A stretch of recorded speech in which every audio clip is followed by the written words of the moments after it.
बोलो योगेश्वर श्री कृष्ण भगवान की जय। बोल सुखदेव महामुनि की जय। और हनुमंत लाल की जय। और सदगुरुदेव भगवान की जय। आज का जो प्रसंग है वह श्रीमद् भागवत महापुराण से संबंधित है। इस पुराण का नाम श्रीमद् भागवत ही क्यों रखा गया? सुखदेव महामुनि के माध्यम से इस तत्व का जब निचोड़ पर साधक पहुंचता है तो श्रीमद् भागवत महापुराण का भागवत पुराण नाम रखने का कारण उसके भागवत शब्द में ही छुपा हुआ है। भागवत भाषे भक्ति की उच्चोत्तम स्थिति जिन साधकों में पाई गई उनका वर्णन श्रीमद् भागवत में मिलता है। फिर भा पर जो बड़िया का डंडा है वह सतो रजो तमो जो त्रिगुणमयी है माया है भगवान की, जिससे भगवान हमारे शरीर की संरचना करते हैं, सतो रजो तमो, और इसी से ही हम बंधन में रहते हैं। इससे आगे जाने का जो रास्ता है उस परम पुरुष महाभागवत श्री हरि नारायण से मिलने का जो रास्ता है उसका ज्ञान हमें श्रीमद् भागवत महापुराण में विस्तार से मिलता है। फिर उससे आगे गा शब्द लगाओ भाग। जिस पुराण में साधकों की रहस्यमयी कथाएं मिलती हैं, ऐसा पुराण जिस पुराण के अंतर्गत साधकों के द्वारा अर्जित किए हुआ ज्ञान वह ब्रह्म विद्या से संबंधित हो, माया और जीव की स्थिति के ज्ञान से संबंधित हो, ऐसा परम रहस्यमयी ज्ञान श्रीमद् भागवत महापुराण में मिलता है। उसके बाद वा शब्द लगा हुआ भागवा, वैराग की पराकाष्ठा। ऐसे ऐसे भक्तों का श्रीमद् भागवत महापुराण के अंदर वर्णन मिलता है, जैसे अपने राजा यदु के पास जनक जी महाराज और जो 9 योगेश्वर हैं, जो राजा यदु हैं, उनके वंश में ही आगे वसुदेव भगवान महाराज जो भगवान श्री कृष्ण के पिताश्री हुए हैं। वसुदेव के पास नारद मुनि तथा राजा जनक और 9 योगेश्वरों का जो संवाद है वह बड़ा ही विशेष संवाद है। उसमें भक्ति, ज्ञान, वैराग्य से लेकर जीव, प्रकृति, परम पुरुष नारायण का जो विस्तार से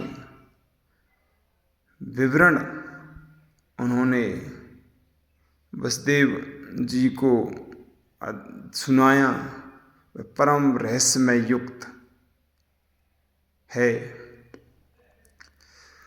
फिर भागवतता शब्द ऐसी संत विभूतियों का इसमें वर्णन है जो परम त्यागी रहे हैं।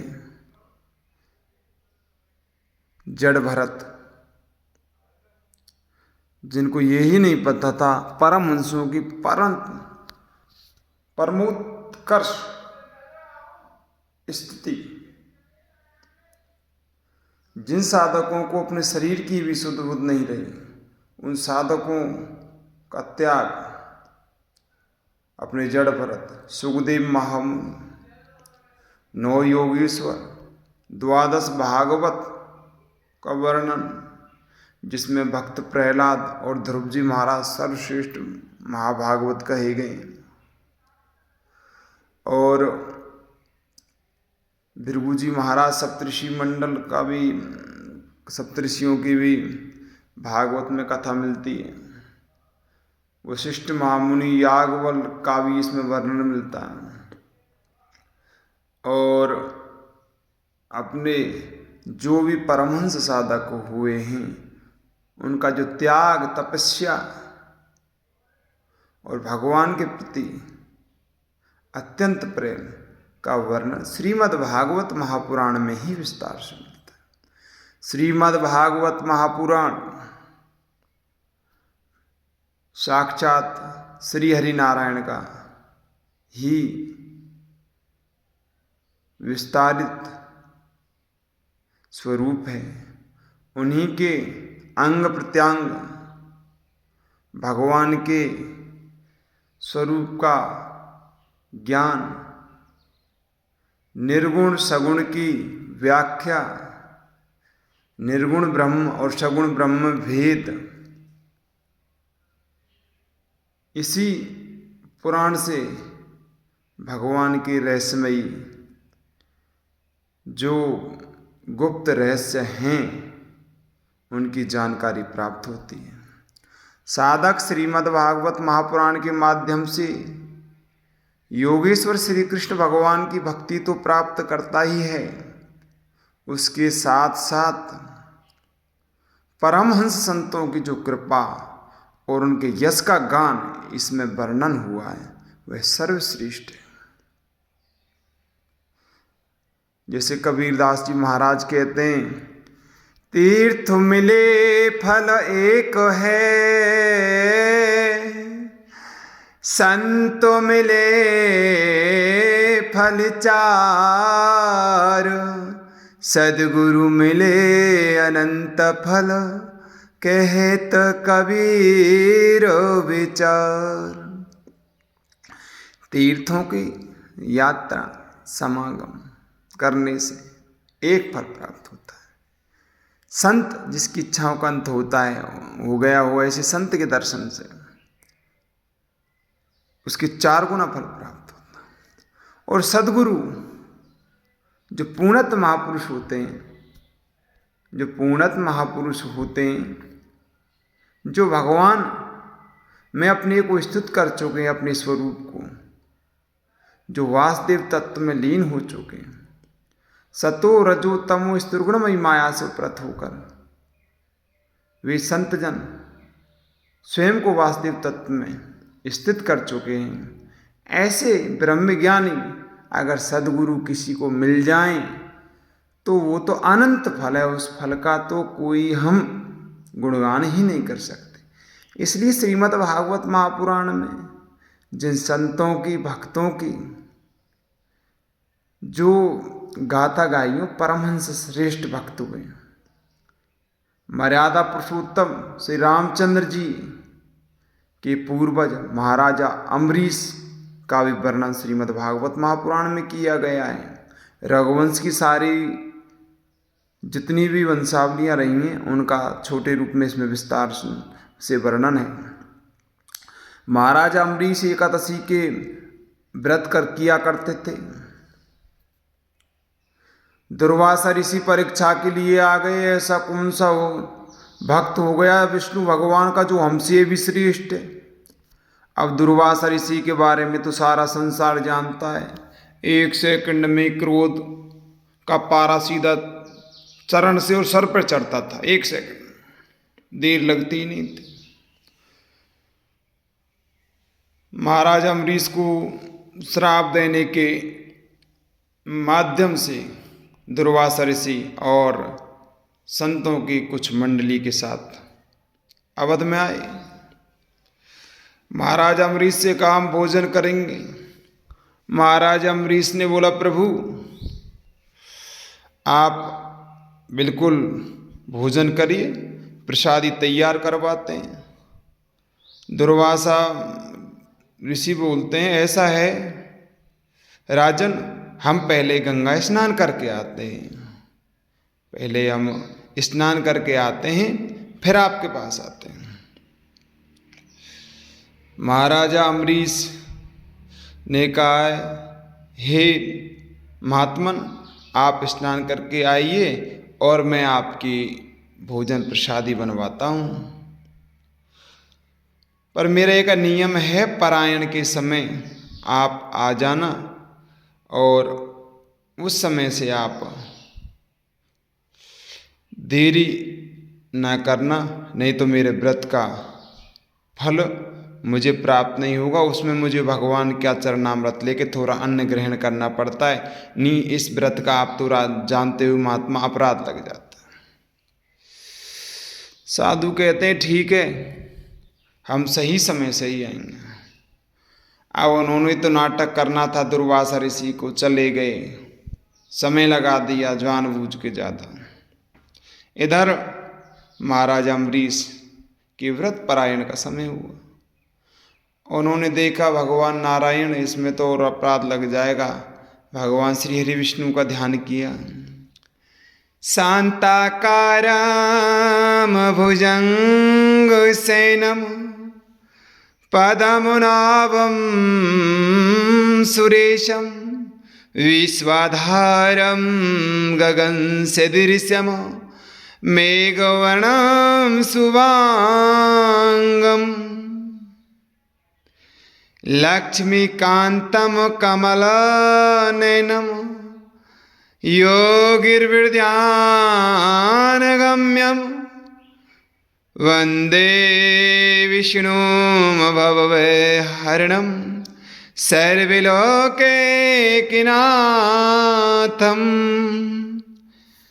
ॐ लक्ष्मीकान्ताय नमः नमः। प्रार्थनार्थे प्रसादं समर्पयामि। भगवान श्री हरि विष्णु का ध्यान करके महाराजा अम्बरीश ने उनके लिए प्रसाद अन्न का एक दाना और चरणामृत लगा के भोग भगवान को प्रदान किया और उसी में से थोड़ा सा दाना भगवान के नाम लेके खुद स्वयं ने पा लिया और तुलसी का पत्र और चरणामृत ग्रहण कर महाराजा अम्बरीश तृप्त हुए। अब दुर्वासा ऋषि वहीं से देख रहे हैं, दिव्य दृष्टि ते हो गई गड़बड़। अब तो शराब देना ही देना है, चाहे कुछ भी हो जाए। दुर्वासा ऋषि आए,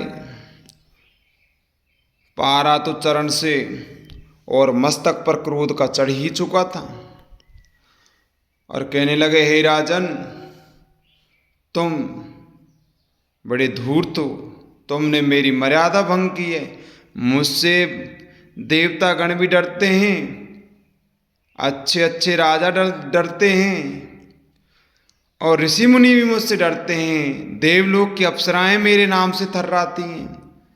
अब मैं आपको श्राप दूंगा। मैं हाथ जोड़ते हैं अम्बरीश राजा, प्रभु ऐसा मत करो।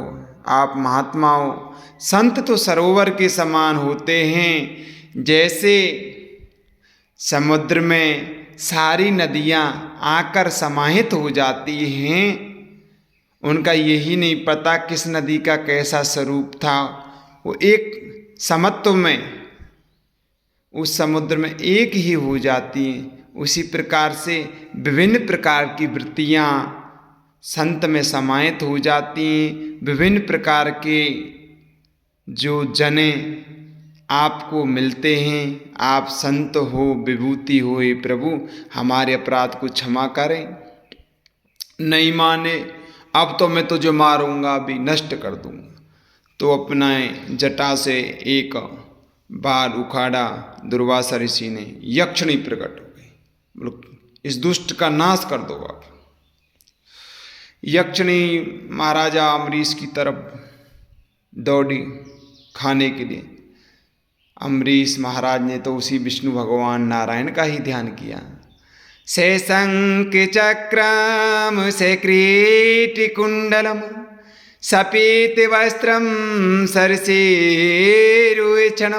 सारे वक्ष स्थल कौस्तुभ श्रियम नमामि विष्णु शीर्षा चतुर्भुजम श्री वैकुंठाधिपताय चराचरपताय जगत पताय लक्ष्मी पताय नारायणाय नमः नमः। प्रार्थनार्थे नमस्कारं समर्पयामि। भगवान श्री हरि विष्णु का ध्यान किया। से शंख चक्रम से क्रीट कुंडलम। हे भगवान नारायण चारों हाथों में शंख चक्र पद्म गदा धारण किए हुए। से क्रीट कुंडलम, क्रीट नाम के कुंडल धारण किए हुए। सपीत वस्त्रम, हे भगवान नारायण पीतांबर आपके वक्षस्थल पर ऐसे लहरा रहा है जिसकी सुंदरता करोड़ों कामदेव की सुंदरता से भी विचित्र आपके स्वरूप और उस पीतांबर की लहराने की सुंदरता दिखाई दे रही है। से शंख चक्रम से क्रीट कुंडलम सपीत वस्त्रम सरसीरुवेचनम। आपके एक एक रोम में ब्रह्मांड रुहे क्षणम, प्रत्येक क्षण विचित्र मुद्रा में भ्रमण घूम रहे हैं और आपके ही प्रभाव से उन ब्रह्मांडों का पालन और पोषण हो रहा है। सरसीरुवेक्षणम सहार वक्ष स्थल कौस्तुभ श्रियम। वक्ष स्थल पर कौस्तुभ मणि की माला सुशोभित है। स्थल कौस्तुभ श्रियम नमामि विष्णु शीर्षा चतुर्भुज। हे भगवान श्री हरि विष्णु, मैं आपको सिर झुकाकर प्रणाम करता हूँ, वंदना करता हूँ। ऐसे भगवान श्री नारायण की स्तुति की है। भगवान नारायण देव, हे परम देव, परम पुरुष, हे नारायण, आज आपका भक्त बड़ी ही विचित्र, आज आपका जो भक्त है बड़ी ही विचित्र परिस्थिति में है। मुझे इस यक्षिणी से बचाएं, हे नारायण मेरी रक्षा करें। भगवान श्री हरि ने तुरंत ही सुदर्शन को आदेश दिया है। इसी समय आप अवध में हमारे भक्त परम तेजस्वी महाराजा अम्बरीश की दुर्वासा ऋषि से रक्षा करो। तुरंत अंतर ध्यान हुए सुदर्शन और वहीं प्रकट हो गए अवध में। अब यक्षिणी की तरफ सुदर्शन भाग दौड़ने लगे, दुर्वासा की तरफ। अब दुर्वासा के पीछे यक्षिणी और यक्षिणी के पीछे सुदर्शन। अब गए दुर्वासा ऋषि, पहले पहुंचे आस्तुस भगवान शिव शंकर के पास, प्रभु बचा लो। आस्तुस भगवान शिव शंकर ने देखा भैया सुदर्शन आ रहा है, तीन लोकों में जलन प्रकट कर रखी है, पूरे आवेश में सुदर्शन आ रहे हैं। तब कहा है, हे दुर्वासा ऋषि, ये भक्त का अपराध है, हम नहीं बचा सकते इससे, आप और ही कहीं चले जाओ। वहाँ से आगे प्रस्थान कराए, ब्रह्मा जी के पास पहुँचे। ब्रह्मा जी ने देखा भैया नारायण का अस्त्र है, और इन्होंने तो देखा अपनी दिव्य दृष्टि थे, ओ परम भागवत महातेजस्वी दानवीर महाराज अम्बरीश की मर्यादा भंग की है। उन्होंने भी हाथ जोड़ दिए। ऐसा है प्रभु दुर्वासा ऋषि, अब तो आप नारायण के ही पास जाओ, वही रक्षा करेंगे, उन्हीं का अस्त्र है। भक्त के विरोधी की हम रक्षा नहीं कर सकते, हमारी इतनी क्षमता ही नहीं है। वहां से जाके वैकुंठ लोक को पहुंच गए। भगवान नारायण ने भी मना कर दी, भैया अब तो ही भगत की मानेगो, हमारी ना माने। वहां से प्रस्थान किया। नारद मुनि तो है ही दयालु, देखिए कि दुर्वासा ऋषि ज्यादा चिंता में आ गई। तो नारद मुनि ने कहा है, ऐसा है हे दुर्वासा जी, आप स्वयं महाराजा अम्बरीश के पास पहुंच जाओ, वही आपको क्षमा याचना करेंगे, और किसी की क्षमता नहीं है, भक्त के बस में है भगवान। भगवान नारायण अपने भक्तों को अपने से ज्यादा महत्व देते हैं, आप उन्हीं के चरण जाके पकड़ लो। गए दुर्वासा ऋषि अवध में महाराजा अम्बरीश के पास, चरण जैसे पकड़ने को, और भगवान के अम्बरीश राजा के तैयार हुए, नीचे झुके, तो महाराजा अम्बरीश ने पहले ही दोनों हस्त पकड़ लिए। हे ब्राह्मण श्रेष्ठ, मुझ मूड से कोई गलती हुई हो उसकी क्षमा याचना करें। हम रघुवंश के राजा हैं, हमारे पूर्वज पहले से संतों गौ माताओं की रक्षा करते रहे हैं, उनके भक्त रहे हैं। आप हमें कोई सेवा प्रदान करें। मुझे सबसे बड़ी सेवा तो ये, पहले तो प्रभु या सुदर्शन ते कही जा जाते मेरी जान बचे। ठीक है, भगवान सुदर्शन को प्रणाम किया, आदेश दे दिया राजा अम्बरीश ने, तो भगवान नारायण के अस्त्र नारायण के पास पहुंच गए। तब दुर्वासा ऋषि ने कहा है कि धन्य हो राजन, आप जैसे विभूति ग्रस्त में जन्म लेना असंभव है, और उनके लिए आशीर्वाद प्रदान किया है। इस प्रकार से वहाँ से दुर्वासा ऋषि आए तो श्राप देने के लिए थे, और उनको आशीर्वाद प्रदान कर गए, और भक्त की भक्ति से स्वयं को छोटा बताया। और यहाँ ग्रस्त को दुर्वासा ऋषि ने उच्च बता दिया है कि सन्यास से ग्रस्त उच्च है। क्यों, ग्रस्त में ऐसे जब भगत हो जाए तो वो तो सन्यास, उनमें वैराग्य की प्रधानता, सन्यासी के स्वरूप की प्रधानता रहती है, वो तो नाम के ही केवल गृहस्थी होते हैं। जैसे महाराजा जनक को विदेह कर दिया था उन्होंने, जो उनके गुरु हुए थे अष्टवक्र महाराज। ये ऐसा है कि आप राजपाट चलाओ, आप तो नाम मात्र केवल बैठे रहोगे, आपका ध्यान तो उसी ही नारायण के स्वरूप में रहेगा। चलाएंगे नारायण, पर नाम को आप बैठे रहो, आपकी क्रियाएं। तो ग्रस्त में बड़े बड़े अच्छे अच्छे साधक हुए हैं। तो आज भी संत महात्माओं में क्रोध हो जाता है कि संतों को क्रोध नहीं करना चाहिए। क्यों, संत जो हैं समुद्र हैं, इनमें सब समाहित हो जाना चाहिए। इस प्रकार से मेरी श्रीमद् भागवत महापुराण के माध्यम से जो संतों का मैंने अनुभव प्राप्त किया है, भक्तों का अनुभव प्राप्त किया है, वह अनुभव ही आप तक पहुंचाया है। श्रीमद् भागवत महापुराण में श्रेष्ठ संतों का वर्णन, श्रेष्ठ भक्तों की जीवनियाँ और ब्रह्म ज्ञान जो विस्तृत स्वरूप से मिलता है, वह किसी महापुराण में नहीं मिलता। जिस समय भक्ति ने भगवत गीता की भी गाई है, तब भी ज्ञान और वैराग्य उनके जो पुत्र वृद्ध ही रहे। हरि कीर्तन भी किया है, नारद ने काफ़ी यत्न किए हैं, पर कोई यत्न वहाँ अपना काम नहीं कर पाए। तब नारद मुनि ने इसी श्रीमद् भागवत महापुराण को चुना। इसका जब पाठ और गायन किया श्लोक का, तुरंत ही उसके जो पुत्र हैं ज्ञान और वैराग्य भक्ति के, वो जवान हो गए। इसलिए श्रीमद् भागवत महापुराण को अगर व्यास हो या कोई संत हो भागवत कहने वाला, वो पैसे से अगर उसकी श्लोकों की बिक्री नहीं करे, क्यों? यह बड़ा परम रहस्यमय युक्त ग्रंथ है।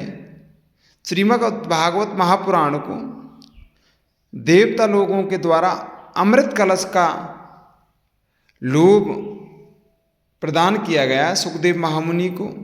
सुखदेव महामुनि ने उस अमृत के कलश को और अमृत को पाषाण बता दिया कि ये तो पाषाण है, और कहाँ श्रीमद् भागवत महापुराण को नीलमणि बताए, मेरी नीलमणि।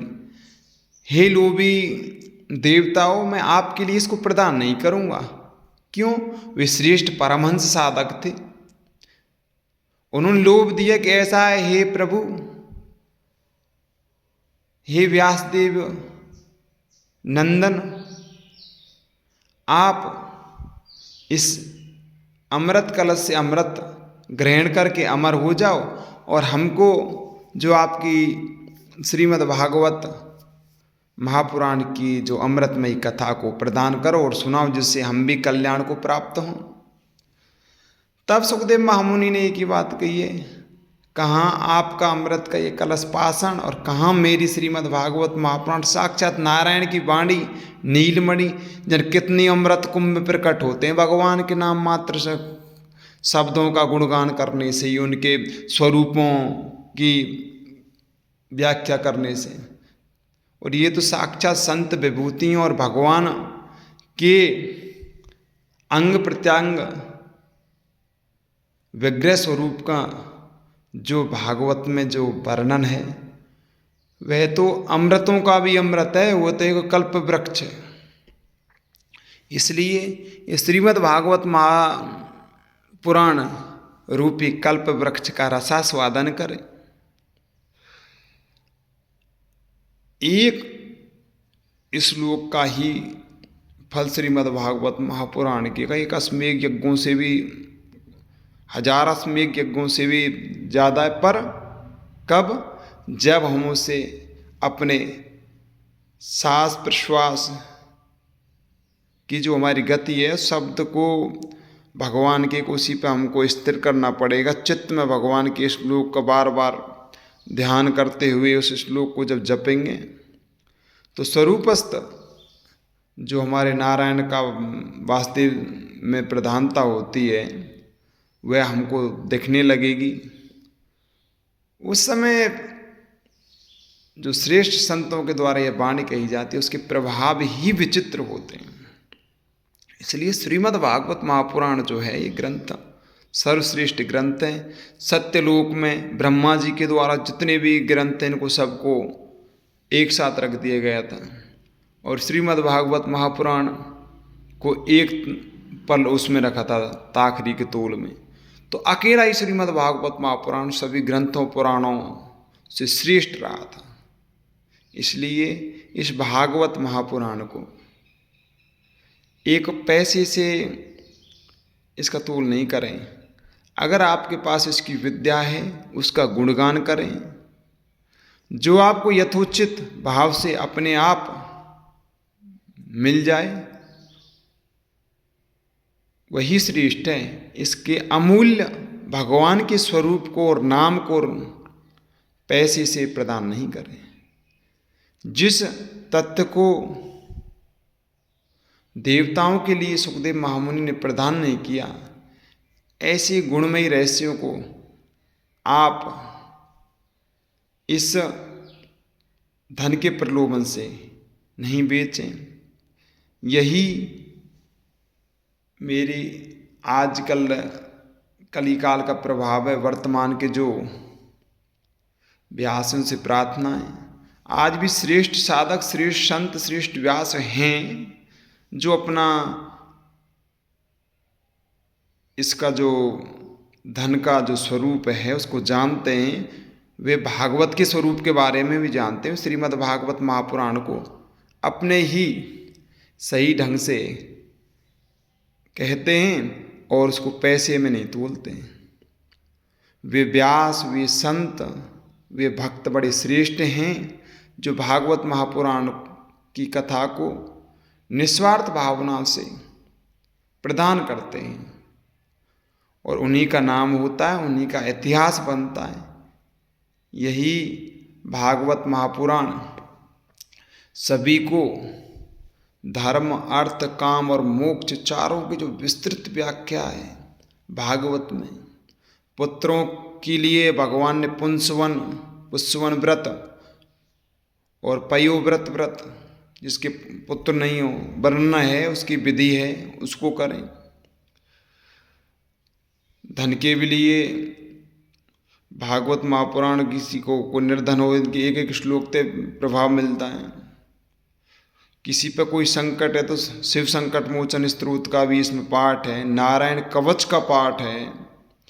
बड़ी श्रेष्ठ श्रेष्ठ भगवान के स्वरूप के विस्तृत पाठों का इसमें वर्णन हुआ है। मोक्ष के लिए परमहंस साधकों की जो व्याख्या भागवत में वो कहीं भी नहीं है। तो हम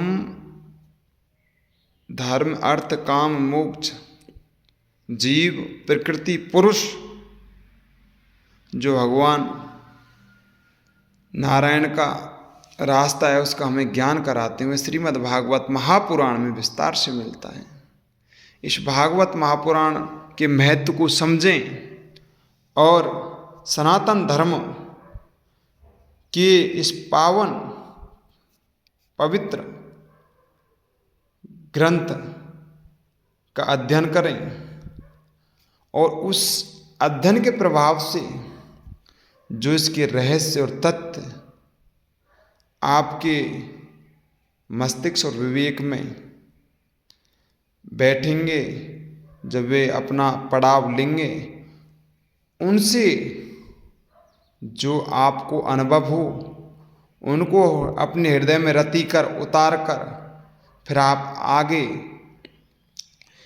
इन्हीं भगवान योगेश्वर श्री कृष्ण के स्वरूप का प्रचार प्रसार करें, जिससे सनातन धर्म आगे बढ़े। मेरी यही संत भक्त और जो हमारे बंधुजन पधारे उनसे प्रार्थना है। बोलिए योगेश्वर श्री कृष्ण भगवान की जय और राधा रानी सरकार की जय। जय जय श्री राधे श्याम, जय जय श्री राधे श्याम, जय जय श्री राधे श्याम। नमो पार्वती पते हर हर हर महादेव। नमो पार्वती पते हर हर हर महादेव। नमो पार्वती पते हर हर हर महादेव।